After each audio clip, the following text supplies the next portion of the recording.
Bene data muri Kristo Yesu twongeye kubasuhuza. Kristo Yesu akuzwe, Yesu ashimwe, Imana mw'ijuru bishimire kandi umugisha.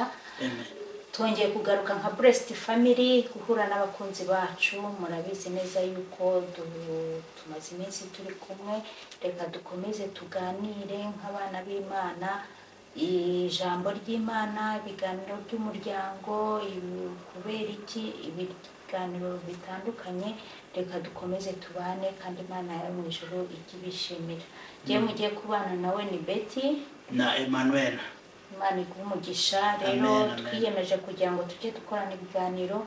Nyabuna reka tubabwire yuko ntujye ubona ikiganiro uzajya ukisangiza mugenzi wawe, ndetse niba wanabikunze ushyireho like, n'abatari biyandikisha muyandikishe subscribe kugira ngo nitujya dushyiraho ikiganiro mujye muhita mukibona mudatekerewe kukibona. Hariho benshi bajye batubwira ati ese ko tutari kubona ibiganiro byanyu, tuti buri hano ko mutiyandikishe kugira ngo mubone notification. Ubwo rero tujya tubyibagirwa kubivuga, abandi njya numva babikora kubera yuko ngira ngo wenda simbizi, twebwe ntabwo tujya tubyibuka, ariko mu by'ukuri mu gihe twakabyibutse tuzajya tubibabwira. Reka rero dusenge Imana. Ni byiza ko dufatanya muri iryo vuga butumwa. Muri iryo vuga butumwa erega kurayikinga, iyo tubonye liking nyinshi bigenda bigera ku bantu tutarinze no kubisharinga. Iyo sharinze bikagera kundi Imana ishimwe, iyo likinze biragenda bikakomeza bikagenda, iryo vuga butumwa rikakomeza rikagenda. Reka dukore icyo duharanira twe ntago ari umubare w'abantu bwinshi, ahubwo icyo duharanira nuko abantu bakumva, ndetse bishobora kugira niyo byagera ku bantu batatu babiri babyumvishe bakabiha agaciro, twebwe dushima Imana. Yego. Reka rero kugira ngo dutangire, turashaka kugira ngo tubageze ijambo ry'Imana ariko mu mutima wacu muri iki gihe. Reka mbere yuko dutangira dushima Imana yuko ibikomeje kudushoboza. Data wa twese, turagushimiye kuko uri Imana itwitaho iturengera. Tugushimiye yuko warinze ubwoko bwawe, tugushimiye ko natwe waturinze, tukaba twongeye kugera muri uyu munsi turi bazima twese. Mwami wacu rero mwiza, turakwinginze kugira ngo uduhereze umwuka wawe wera atuyobore mu byo tugiye kuvugira ahantu tugiye gusangiza abakunzi bacu ba Blessed Family. Reka uzubane natwe kandi ubane nabo babikurikira n'abazabikurikira mu nyuma, bijye bidufasha twese uko tungana, bitugirira umumaro. Kandi ikiruta byose Data wa twese duhora tubivuga kugira ngo uzaduhe ubugingo, kuko nibwo duharanira. Kuva turi muri iyi si tuzi ko turi abagenzi, ariko hari icyo duharanira, kuzabona ubugingo igihe tuzaba tutakiri muri iyi si. Mwami urakoze ko umwuka wawe wera agiye kutuyobora. Dusenze twizeye yuko mu izina rya Yesu Kristo byumvishe kandi bidukoreye. Amen. Amen. Asante. Reka twihute tujye mu ijambo riri muri Mariko bice 4 umurongo wa 35, turasoma twihuse tugere kuri 41. Ni amagambo tumenyereye, reka tuyasome. Nari mu Cyongereza hano, reka mbihindure bijye muri Bibiliya yera. Yego, kuva kuri 35 kugera kuri 41. Reka dusome. Kuri uwo munsi bugorobye arababwira ati twambuke tujye hakurya. Basiga abantu bamujyana mu bwato yahozemo, kandi hari n'andi mato hamwe nayo. Nuko ishuheri y'umuyaga iraza, muraba wisuka mu bwato bigeza aho bwenda kurengerwa. Yarasinziriye cyane, ibwerekeza yiseguye umusego. Baramukangura baramubaza bati mwigishwa, ntubyitayeho ko tugiye gupfa? Akangutse acyaha umuyaga, abwira inyanja ati ceceka utuze. Umuyaga uratuza, inyanja iratungana rwose. Arababaza ati ni iki kibateye ubwoba? Ntimurizera?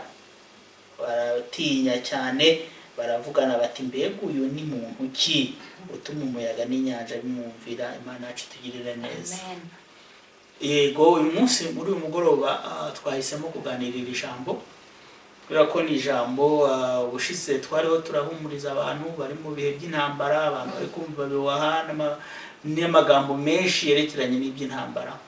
Iyo nayo ni imwe mu bintu bikomeye bijyanye n'umuraba abantu bashobora kuba barimo muri iyi si. Umuraba aba barigishwa bari barimo mu by'ukuri ni umuraba w'inyanja, ariko natwe turi muri nyanja twogamo y'ubuzima, kandi nayo irimo imiraba myinshi. Buri munsi turahura n'ibitugerageza, buri munsi turahura n'ibiturwanya, buri munsi turi mu ntambara idashira. Hari n'uwabashingwe se ngo umuntu ni iki, undi aramubwira, ari kumubwira ati umuntu uzamumenya ari uko muhuye. Undi aramubwira ati umuntu ni intambara igenda. Umuntu ubwo ni intambara igenda, kubera ko ni muntu ahora mu ntambara, ahora arwana, ahora ashaka ubutsinzi. Rero ahangaha turagaruka muri iri somo turagaruka ku bibazo cyangwa se imiyaga n'imiraba y'ubuzima, ariko turongera tunibukiranye yuko dufite ubucubya umuraba. Ahubwo ikibazo cyacu twizeye ko uwo mwami aturimo, kuko ijambo ry'Imana riravuga ngo nzaza nture muri mwe ngo mbane namwe. Rimwe na rimwe hari igihe twumva yuko Yesu atari muri twe, hari igihe tutizera neza ko umwana w'umuntu ashobora gutunga Imana muri we, ko ushobora kwitwa umwana w'Imana. Hari n'abantu no kwitwa umwana w'Imana kugira ngo umubwire ngo uri umwana w'Imana no kubyakira bikamugora, kandi ari umukristo. Aho ngaho rero ni ukubera iki tutabyakira? Ni ukwizera guke, kuko Yesu amaze kugupfira ijambo riratubwira ngo twahawe ubushobozi bwo kwitwa abana b'Imana. Urumva rero niba twarahawe ubushobozi bwo kwitwa abana b'Imana nyuma yo kwakira umwami Yesu umwami n'umukiza, kubera iki Satani ahora tubwira duteramo ubwoba ntitwemere yuko turi abana b'Imana by'ukuri, ntitwemere ko turi abarabu? Urumva ababigishwa bagendanye na Yesu igihe kinini, ariko bari batarizera ko ubwato budashobora kurohama Yesu aburimo, kandi ntibishoboka. Ntabwo byashobokaga. Umuraba ushobora gukubita ukagira gute, amazi akaza, ubwato bukajyamo amazi, ariko igihe Yesu aburyamyemo ntabwo ubwato bwarohama. Ariko kubyizera biragoye. Ni nkatwe kwizera ko Yesu dufite, kwizera ko Yesu twamenye utuye muri twe, kuko ijambo niko ritubwira. Hari igihe tutabyizera ko Yesu ari muri twe dutuyemo. Niba rero twaramwakiriye akaba ari muri twebwe, kwizera yuko utapfa utajyanwa n'iby'imiyaga uri kubona, cyangwa iyo miyaga igira icyo gutwara, nibyo bitugora. Biragoye cyane. Ariko urebe n'intumwa zabanaga na Yesu umunsi ku wundi, nabo barashidikanyije. Umwana w'umuntu nyine ni uko ateye. Gusa ijambo ry'Imana rikomeza ridushishikariza ko tugomba kugira kwizera mu by'ukuri. Ngo nubwo mwagira kwizera kungana n'akabuto ka sinapi, ngo mwabwira uyu musozi ngo niwimuke uterwa ahandi. Uri kumva? Ariko kwizera kuragusa. Ubwo ako kabuto ka sinapi ni gatoya cyane. None yibaze niba tudafite nako ngako, kandi niko biri. Ibyo rero nibyo bitwica. Ibyo rero nibyo bitumara. Iyo umaze ukwizera kwawe kwagukamutsemo, iyo kwakamutse kwanatuma habamo n'agapo hagati yawe n'Imana. Mbese ufite ukwizera kungana iki muri ibyo bigeragezo uri kunyuramo? Mbese ufite kwizera ko Yesu wamenye agusohora muri ibyo bintu uri kunyuramo?